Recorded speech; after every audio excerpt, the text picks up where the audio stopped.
일일이 소개는 안 드리고요. 이제 강사님을 소개해야 되는데 강사님이 제일 먼 데서 오셨어요. 그러니까 한국에서 오셨어요. 뉴질랜드 뭐 멜번 뭐 이렇게 해봐야 한국은 거의 굉장히 멀죠? 예, 우리 강사 선생님 여기 소개가 나와 있습니다.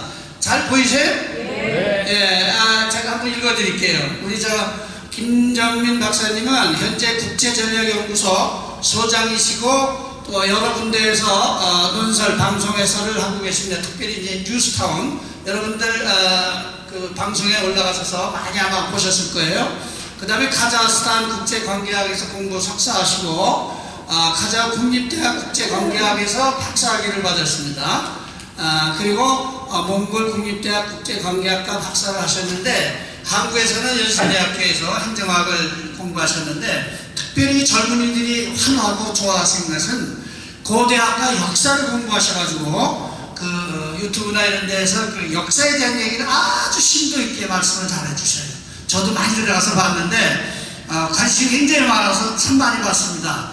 그래서 우리 옛날에 고구려 시대 때서부터 몽골, 카자흐스탄 그러니까 진짜 오지에서 공부하시고 필요하신 데서 공부하시는 것 같아요.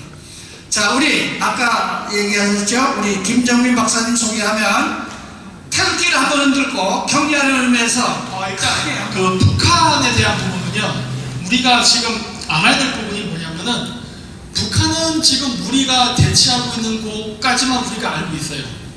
뭐 이제 뭐 우리를 6.25때 남침했다, 뭐 지금도 북한의 인권 문제 심각하나, 거의 그 정도로만 우리는 알고 있는데 사실은 북한이 하고 있는 활동의 범위는 굉장히 전 세계적입니다. 사실 우리나라 정치인들은 우물안의 개구리예요. 잘 몰라, 바깥에 살아가서. 제가 어저께도 얘기했지 않습니까? 우리나라 정치인 중에 대외 외교 활동하는 외국인 있습니까? 국회의원이 없잖아요. 거의 국내에 머물러요. 아니면 끼키야 미국 정도 갑니다. 그것도 뭐 이렇게 밥 먹고 놀러 가는 거지 뭐 외교하러 가는 거 아니거든요. 근데 그에 비해서 북한은 상당히 많이 하는 편이에요. 외교력은 한국보다 북한이 훨씬 뛰어납니다. 제가 봤을 때. 왜 그러냐면은 우리나라 정치인들은 제가 봤을 때 배부른 돼지예요.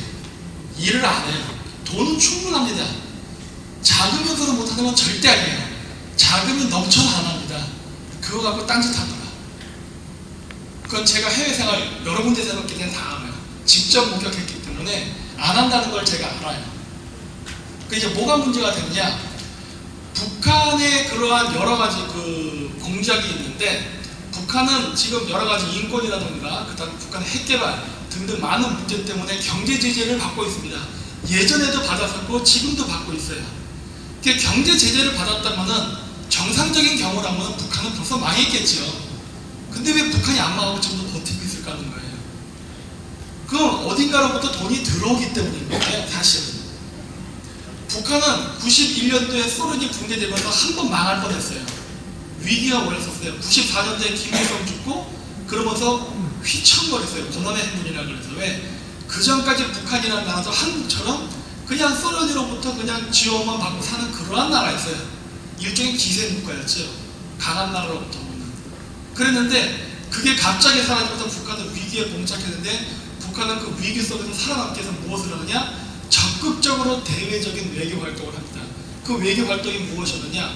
소비에트가 붕괴가 되면서 붕괴된 시점서부터 동유럽의 많은 국가들이 민주국가로 전향을 하기 시작합니다.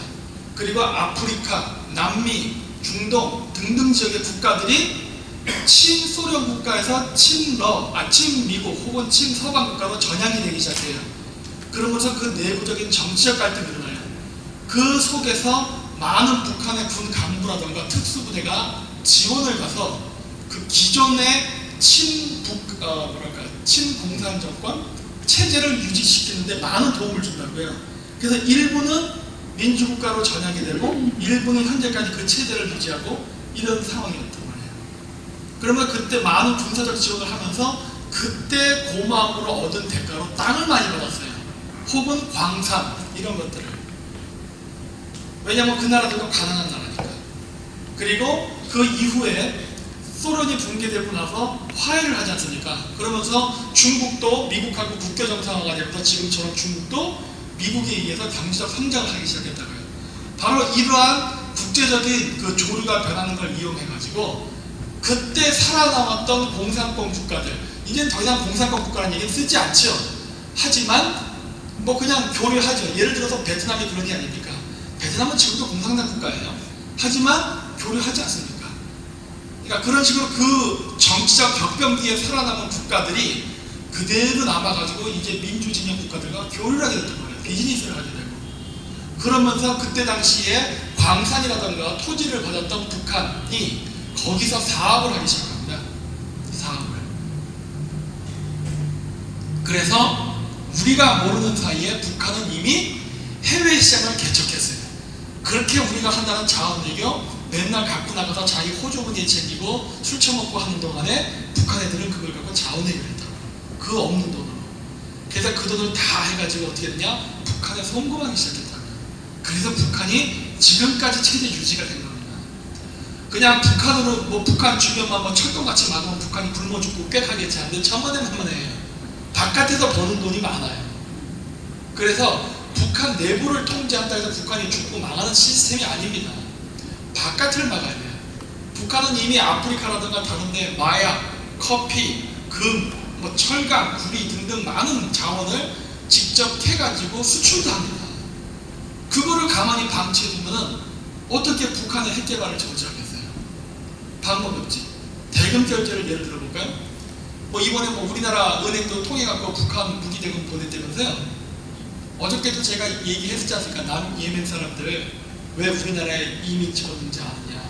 어저께 오신 분들도 계시죠? 예멘하고 시리아 애들 왜 집어넣는다고 했어요 제가? 차량 계좌 만들려고 그랬잖아요. 그렇죠? 그럴 때 써먹는 거죠. 이렇게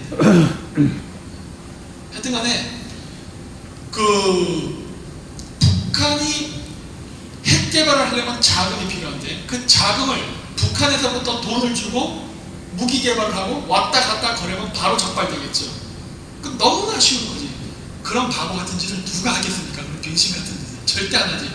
우리나라 정치인은 했겠지요. 왜? 해본 적도 없고 나태하니까. 북한 애들은 진짜 미국이라는 강력한 국가의 감시 속에는 그걸 해왔기 때문에 정말 기술이 업그레이드 됐어요. 이게 고단수예요.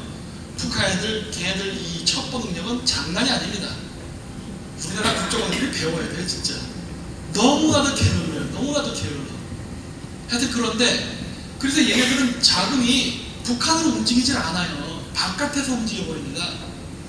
예를 들어서 그런 거예요. 뭐 핵 개발을 하기 위해서 돈이 필요하단 말이에요. 그건 자금이 어디로 가겠어요? 그 예를 들면 플루토늄이 됐던 그걸 가지고 있는 나라한테 돈을 보내면 돼요. 근데 그게 어디서 가요? 아프리카에서 가는 거예요. 아프리카에서 그 나라에 돈을 줘. 그럼 그 플루토늄은 어디로 갈까요? 예를 들어 중국의 원자력 발전소로 간단 말이에요. 중국 원자력 발전소 회사가 그 에너지를 사는 것처럼 위장해가지고 그거 어떻게 할까요? 중국에 들어간다고 또 어떻게 돼요?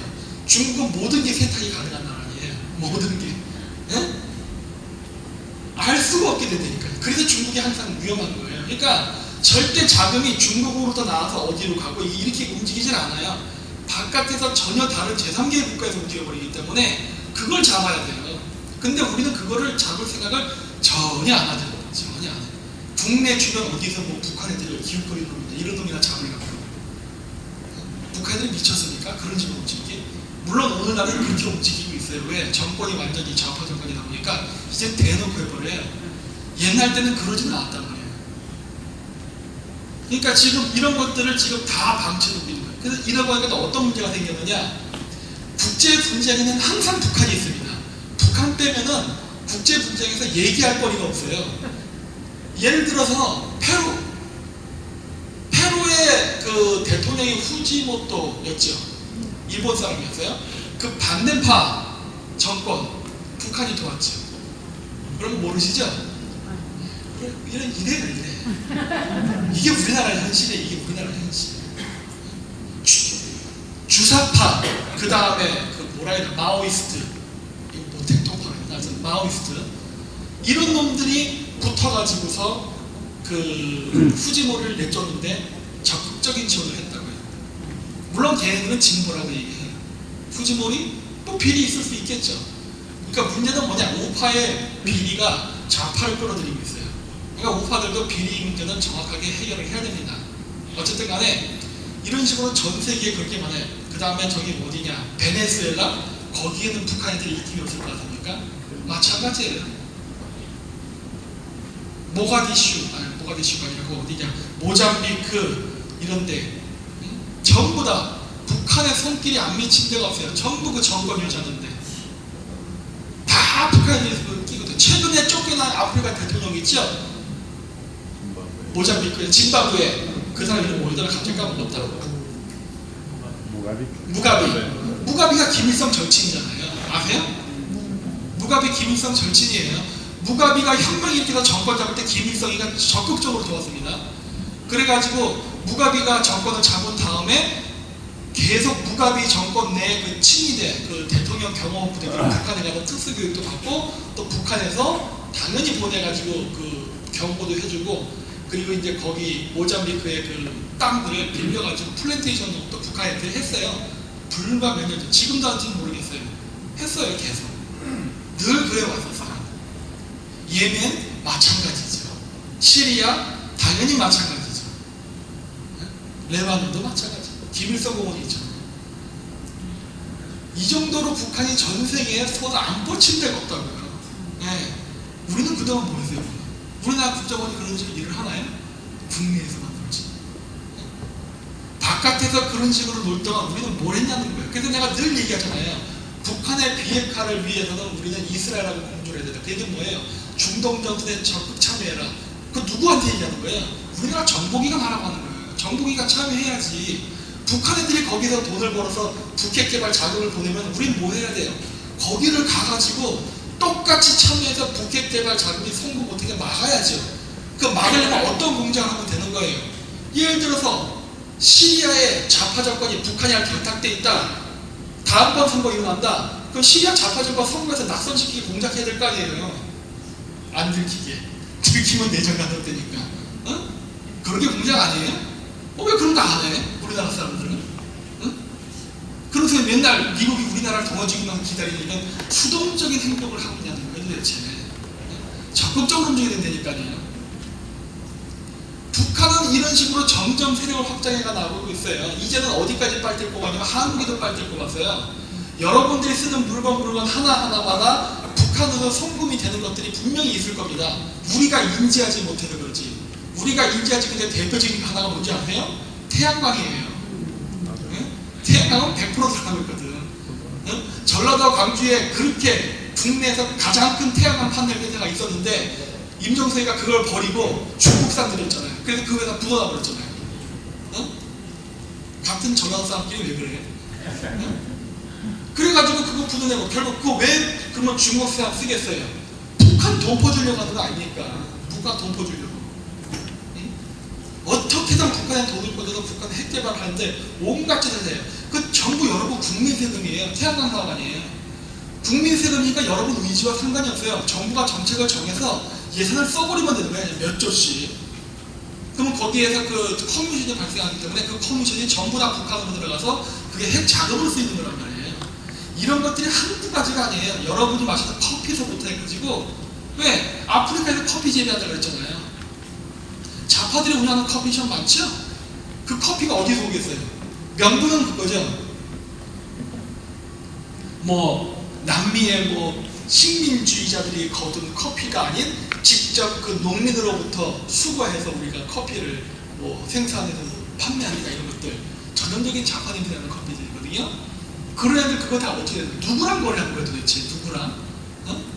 정확히 봐야 된다고요. 자, 이게 어떠한 식의 전술이냐면, 제가 저번에 바르셀로나 스페인에 갔다 왔거든요. 아마 여기도 어쩜 비슷한 게 생길지도 모를 거라 생각하는데 아직은 제가 여기 몰라요. 여기 차례에서 내가 안 가서 모르는데, 지금 그 유럽의 명품들이 많습니다. 그 아주 그 고급스러운 가방 이런 거 있잖아요.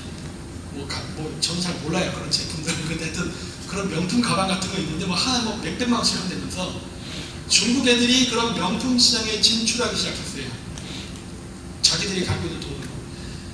처음에 중국 애들이 물건을 팔 때 메이드 인 차이나로 파니까 뭘 해도 안 되는 거예요. 중국이 자체 브랜드를 만들어서 팔아도 안 팔려. 이거 메이드 인 차이나야? 안 사. 품질이 좋고 나쁘고를 떠나서 안 사버려요.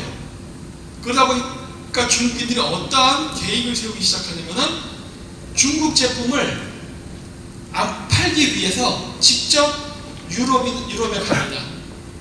그래서 바르셀로나를 예를 들면은 바르셀로나에 가면 거기도 스페인의 명품 옷이라던가 그냥 가방 메이커가 있어요. 그러면 지방 메이커 조그만 거 그런 걸 사요.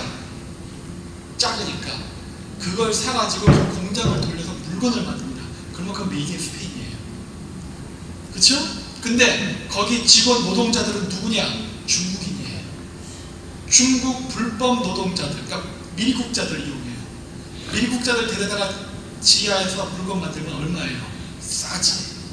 스페인 노동자 쓰느니 중국 애들 쓰면 되거든. 어차피 미국이야.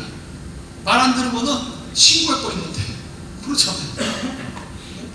그런 애들 쓰면은 아주 정의껏 물건을 만들어요. 그러면은 마진은 어때요? 엄청나게 크죠. 왜? 그건 정식 스페인 제품이에요.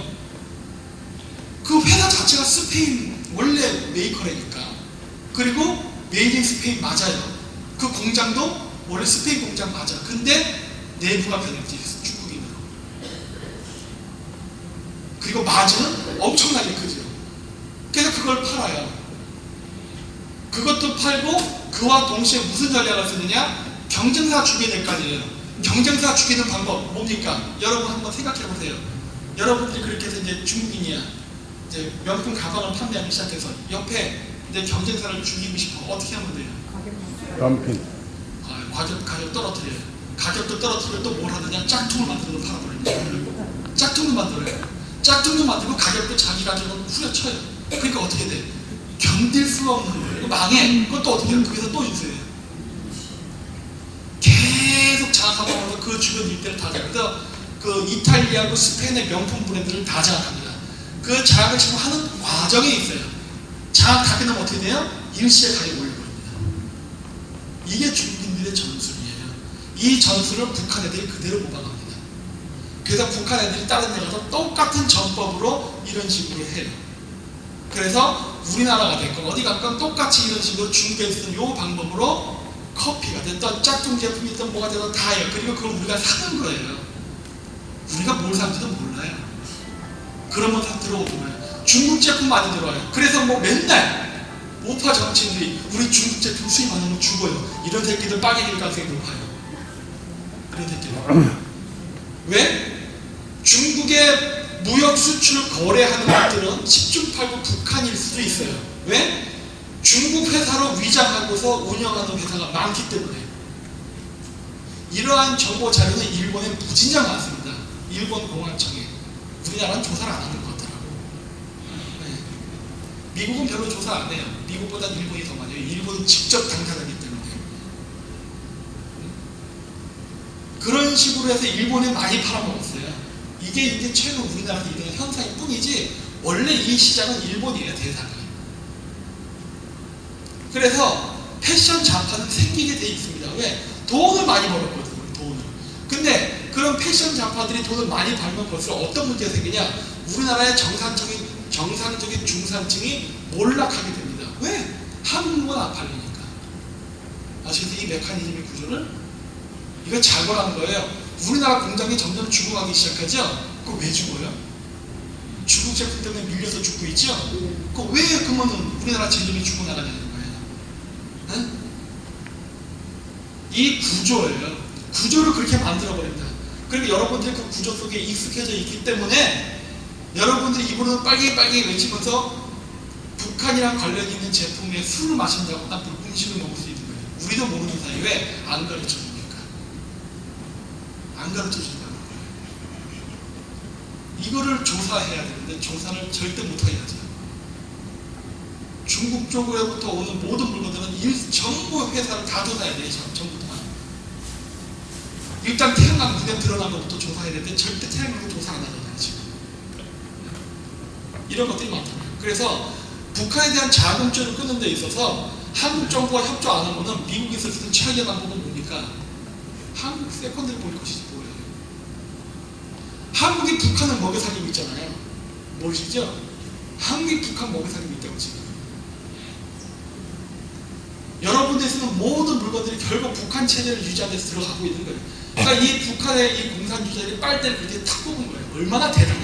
참 기발한 발상이죠, 진짜. 기발한 발상이에요. 근데 우리나라 사람들은 이거에 대해서 전혀 위기의식도 없고 설마 하고 되게 사는 거예요, 그냥. 그리고 인권관계가 어떻게 되면 그다음부터 어떻게 돼요? 야, 북한이 왜 나빠? 이런 식으로. 야, 북한이랑 우리랑 잘 먹고 잘 살 수 있잖아. 왜 나를 봐? 나 잘 먹고 잘 사잖아. 이런 식이 되는 거예요. 웃기고 있네 하는 거예요. 그놈이 매국노예요, 그놈이. 절대 그러면 안 돼요. 엮이면 안 된다고. 왜? 엮으려고 하는 거예요, 걔는. 걔는 엮는 게 이기야. 그래야만 찍소리 못하게 만들고 내 편이 되거든. 아니면 침묵해버리거나. 그게 걔네들의 목적이니까요. 그런 놈들을 하나둘 늘 증가시키고 어떻게 나가게 모든 사람을 침묵시키게 만들어버릴 수 있어요. 아무도 저항하지 않아. 그 다음부터는. 그러면서 어떻게 돼요? 우리의 제조업은 다 무너져요. 제조업 다 무너지고 나면 어떻게 돼요? 우리 수입국가로 전락하는 거예요. 그게 북한, 그 다음 중국 공산주의자들의 전략이에요. 이게 지금 진행되고 있는데 이걸 왜 가만히 냅둘까 하는 거예요. 이거 너무나 눈에 뻔히 보이는 건데, 이 전략 전술이. 그래서 지금 제조업을 지키지 못하면 큰일 납니다. 왜 그러느냐? 중국이 그리고 북한이 이런 식으로 제조업을 확장시킨다고 해서, 그래서 중국의 GDP가, 아니면 북한이 지금처럼 뭐 평양에 보이는 건물처럼 삐까뻔쩍하게 많이 올려놨잖아요. 지금 제대로 작동을 안 된다 하더라도. 그런다 하더라도 주민 자체는 먹고 살기 힘들다니까요. 엘리트층들은 먹고 살아요. 중국도 그래요. 엘리트층들은 어마어마한 부자예요. 여기도 호주에 이민 온 애들이 쟤들 그지 같아요? 쟤들 다 부자애들이에요. 모르긴 몰라도 상당 부자식들 거라고. 저런 놈들이 잘 살지. 나머지 인민들은 어떻게 살아요? 개같이 사는 거죠. 그리고 그러한 시스템이 존재해야만 쟤네들은 자본주의의 산업을 계속 잠식하면서 자신의 부를 확장시킬 수 있어요. 왜? 자국 내에 노예가 있어야 그 노예를 불법 입국시켜가지고 일을 시켜가지고 나는 더 많은 마저를 먹는 거거든. 이게 사회주의가 자본주의를 만났을 때 일어나는 가장 이상적인 산업구조예요. 전 사람들이 노예화가 되니까요. 여러분들이 알지도 못하는 사이에 이거를 확장시켜 나가는데 뭐 이게 좋다고 이거를 따라야 되는 거예요. 중국하고 사보면 돈 벌어요. 걔네들은 그게 목적이니까. 이 시스템을 확장시키는 게 목적이에요. 그래야 모든 자본주의의 중산층들을 몰락시킬 수가 있어요. 자본주의의 중산층이 몰락해야 사회주의 혁명이 일어날 수 있다니까. 공산주의 혁명하고 있다니까 지금. 이거를 사람들이 몰라요. 이게 얼마나 무서운 건지. 총 한 방 안 쏘고 공산주의 혁명이 되는 방법입니다. 이게. 네? 그래서 지금 이거를 지금 막으려고 싸우고 있는데 매우 어렵죠. 왜? 우리나라 젊은 세대들도 일을 안 하려고 그래요. 이거를 눈치채고 바꾸려고 노력을 하지만 젊은 세대는 일을 안 하려고 해요. 외국인 노동자를 끌어들여서 공장 돌리려고 하다 보니까 얘들은 더 신나고 더 좋죠. 그러니까 자꾸 이사 간다고들. 북한이랑 무기 걸어야 애들이 자꾸 들어와가지고 우리나라에서 일을 해요. 일을 해서 월급을 예를 들어 150만 원 받으면 50만 원 정도는 직업성격에다가 주고 100만 원만 자기가 먹죠. 그럼 그 50만 원 어디로 갈까? 북한으로 또 가겠죠. 계속 악순환이 벌어져요. 계속 악순환. 그러면서 직업은 더 없어져요. 이거를 막지 않으면 안 돼요. 근데 이런 일은 전 세계적으로 벌어지고 있습니다. 지금 전 세계적으로. 전 세계적으로 산업이 다 무너지고 있어요. 무너지면서 중국 쪽으로 쑥 쓸려갔다가 그것이 다시 전 세계로 다시 확장되는데 그 확장되는 게 중국 자본, 그리고 중국 자본에 숨어있는 북한 자본, 이런 것들을 바탕으로. 그러면서 여러분들이 말하는 소위 얘기하는 김일성 장학생이 군대에서 나온 거예요. 북한이 무슨 돈이 있어 돈을 줍니까? 이런 쪽에서 돈 주는 거지. 자금을 따라가면 모든 게 보여요. 그래서 돈을 따라가라고 하는 거예요. 돈을 따라가면은 얘네들이 어떻게 자금을 운영하고 어떤 식으로 해서 공작하는 게 다 보여요. 근데 우리나라 사람들은 이 부분에 대해서 신경을 안 씁니다. 그래서 이거를 철저히 잡아야 돼요. 그래서 북한은 이 문제까지만 얘기할게요. 그래서 이게 이제 됐고, 그러면 이제 정권을 바꿔야 된단 말이에요. 그건 정권을 바꿀 때 어떻게 하냐에 대한 것이 이제 중요한데, 저는 여기서 이제부터 사이버전을 굉장히 중요시 여깁니다. 저는 북한이 썼던 방법 그대로 써요. 제가 맨날 방송할 때마다 그런 거예요. 저는 카멜레온 그대로 배워버려요. 상대방이 쓰는 전술은 그대로 배웁니다. 저는 모든 벽이 없어요. 저에게는 무슨 인종관, 뭐 철학관, 종교관 없어요. 무조건 상대방에게 좋은 게 있으면 다 없애버려요. 괜찮네? 받아들여요. 제가 중국을 욕한다 해도 제가 중국의 문화를 거부한다 하십니까? 저 중국 문화 되게 좋아해요. 중국의 한시라든가 이런 거 많이 합니다. 네. 좋은 건 좋은 거고 싫은 건 싫은 거예요. 유용한 건 받아들인다는 얘기 때문에 저에게 그런 벽이 없거든요. 자, 요게 우리나라의 보수 유튜브 채널이에요. 60개 정도가 존재한답니다. 앞으로도 기하급수적으로 숫자가 더 늘어날 거예요. 요즘 젊은 애들의 희망 직업이 유튜버래요. 저도 일종의 유튜버입니다. 저도 유튜브로 밥 먹고 사는 사람. 쉽게 얘기해서 요즘은 그게 희망 직업이래요. 새로 생긴 신종 직업입니다. 그런데 현재 60개 정도 되지만 점점 더 늘어날 거예요. 그런데 이 숫자 중에 가장 비중이 큰 게 저기 보이는 빨간색으로 쳐놓은 것들이 있어요. 잘 안 보이는데 여기 보면은 가장 중간에 큰 게 정규제 TV, 오른쪽에 그게 황장수 브리핑, 몇 개가 쫙 있는데 저 빨간색으로 쳐놓은 게 저기 가장 큰 게 정규제 TV, 그 옆에가 조간제 TV, 저쪽이 엄마 방송이에요. 이게 2018년 11월 7일 기준의 구독자 수인데 빨간색을 쳐놓은 거는 바로 60세 이상입니다. 그 유튜브의 나이가. 그리고 나머지 파란색은 그 이하의 유튜브의 숫자가 50대거나 40대예요. 젊은 유튜브의 숫자가 우파에서 상당히 적습니다. 그렇죠? 그거를 제가 보여드리려고 하는 거예요. 그 다음 페이지요. 자, 근데 이제 우리나라 인구 분포를 보세요. 한 번 더 눌러보세요. 다시 거꾸로 들어가주세요. 자, 이거 보면 뭐냐? 이게 우리나라 인구 분포인데 우리나라에서 가장 인구가 많은 분포는 40대에서 50대에 존재합니다. 우리나라에서 선거에 가장 큰 영향을 끼치는 것은 40대와 50대를 누가 잡느냐에 따라서 선거의 형태가 정해져요. 이 40대, 50대를 잡아 못하면 선거는 무조건 지는 거예요. 이 40대, 50대가 바로 우리가 얘기하는 소위 정규조 세대입니다. 정규조 세대예요. 여러분들 지금 여기 보시면 여기 활동할 때 여기 밖에서 부딪히는 애들 잘 나이를 보세요. 아마 40대, 50대일 겁니다. 그 밑에 20, 30대는 노느라 정신없잖아요. 솔직히 정치를 몰라요. 이거 활동하시고 부딪히는 사람들 좌파다 그러면 10중 8구 40대 아니면 50대입니다. 요 사람들인데 이 많은 인구를 차지하는 비율이 굉장히 선거에서 중요한 역할을 하는 사람들이에요. 이 사람을 장악해야 되는데 다음 페이지요. 다음 페이지. 근데 이 40대가 지지하는 정당이 딱 정해져 있어요. 압도적이죠? 저러니까 선거에 지는 거예요. 우리나라에서 가장 큰 인구를 차지하는 40대와 50대가 민주당을 압도적으로 지지하니 선거에 질 수밖에 없죠. 나머지 여러분들이 아무리 100% 일치단결 해봐야 선거는 지게 돼 있는 거예요. 그렇죠? 이 우파 활동할 때는 전략적으로 해야 됩니다. 이걸 봐가면 돼요. 우파가 단결을 해야 되지만 어떻게 단결될지도 봐야 돼요. 60, 70대끼리 단결한다고 선거 이기는 게 아니에요. 40대, 50대를 끌어들이지 못한다면 이건 집니다. 왜? 인구. 여러분들이 나이가 많다고 해서 선거할 때 1.5표를 인정해주는 거 아니잖아요. 다 한 사람당 한 표죠? 이거 머리 싸움이라고요.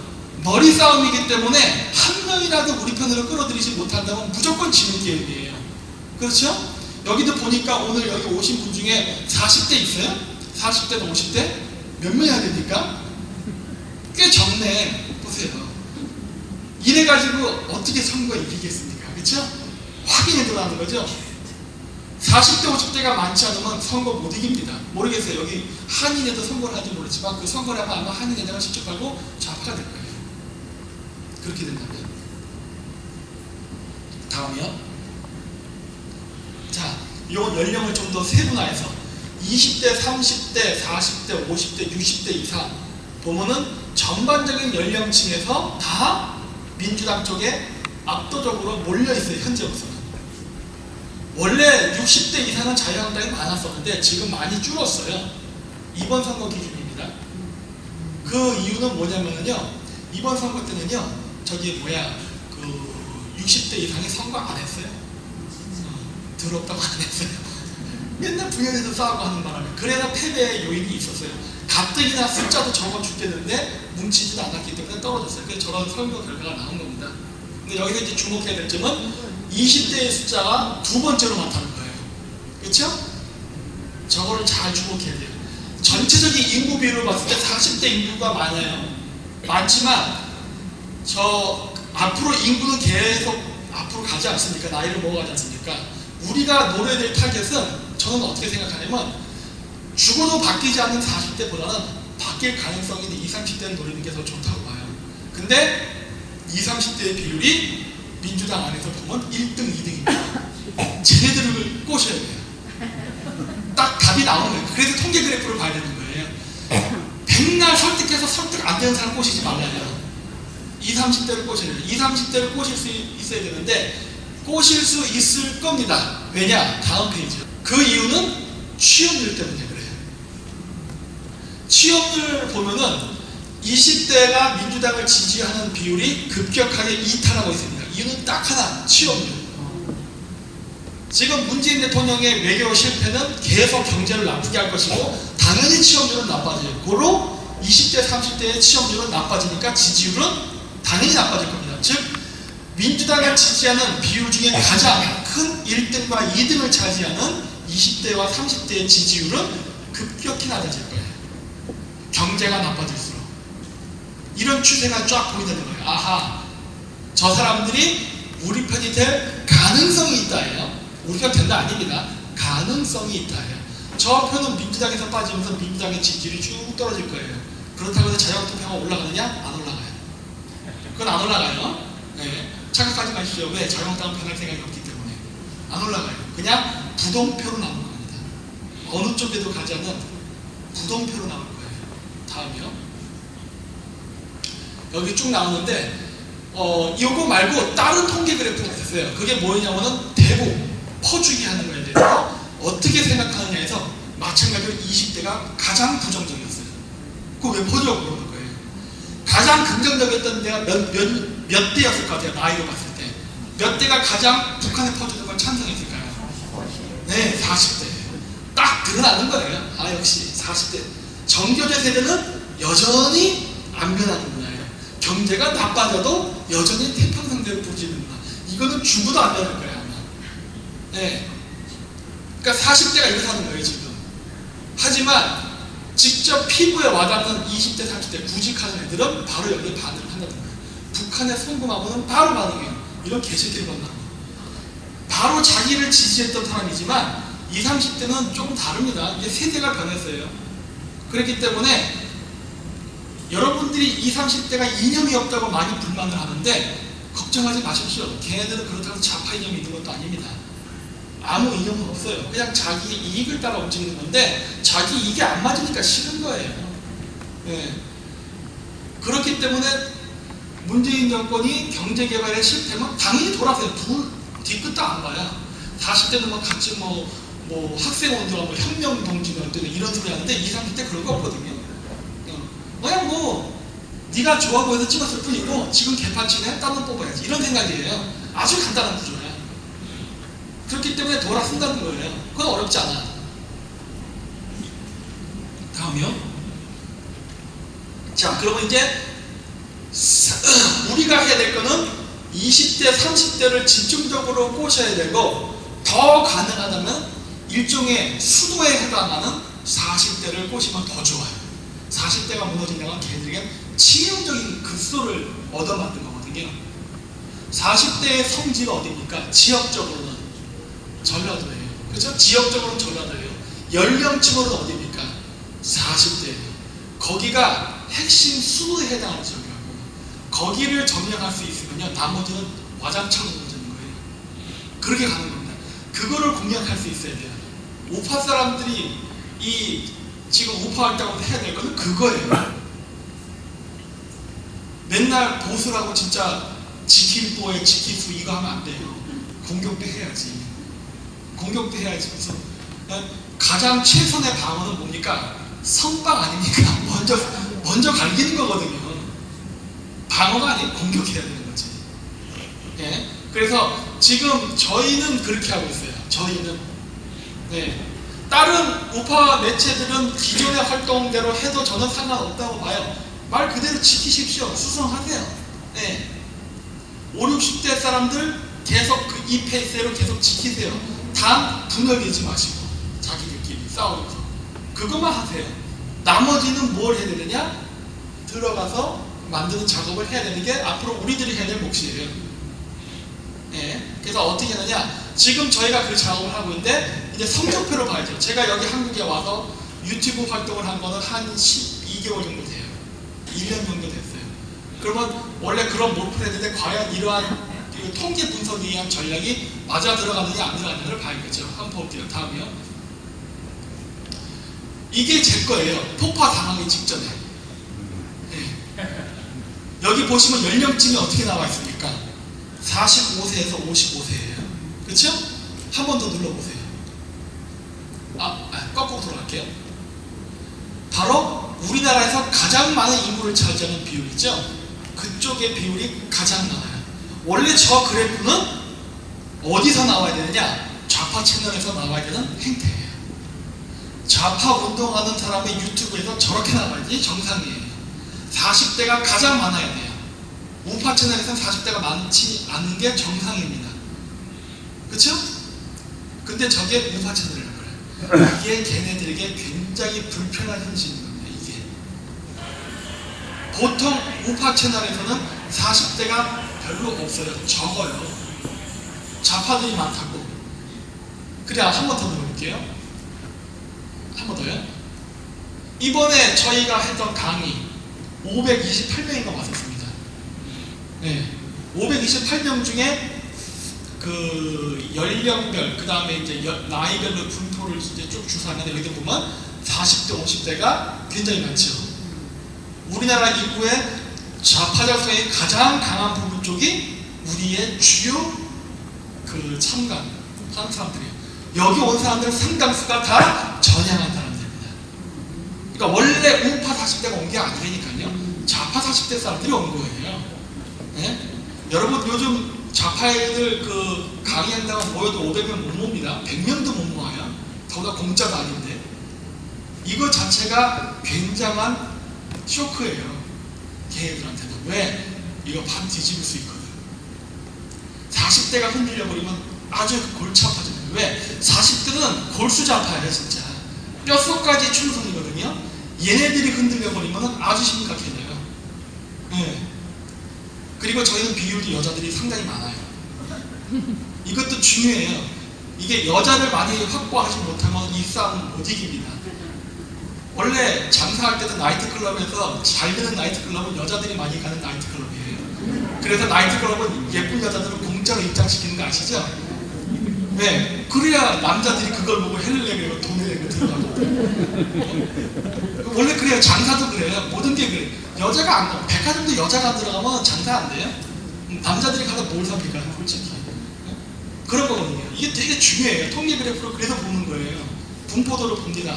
설령, 성비 이런 거 다 봐야 돼요.